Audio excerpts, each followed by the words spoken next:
Tell us a little bit about how you got focused on making amps as part of this project, and then how you got focused on cans being the packaging. Right.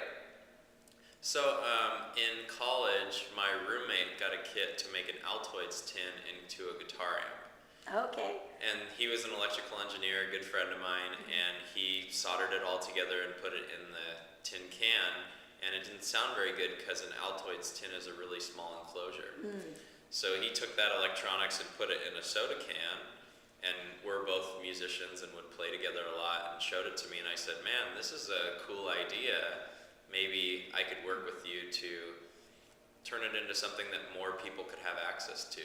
Because the initial prototypes were very labor intensive and not something that everyone could do, or that we could even make enough of them ourselves for people to access this to latch on to this new idea for use.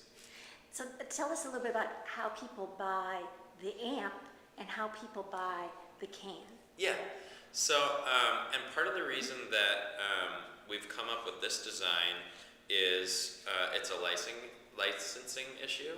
So a lot of people want to know, is Coke or whatever beverage company going to sue TrashAmps for having cans on their product?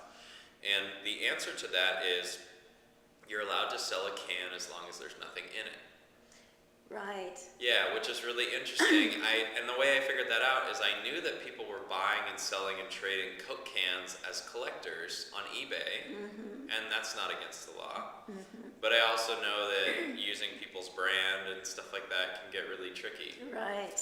So I contacted some people in the can collecting space, and they told me you're allowed to sell a can as long as there's nothing in it.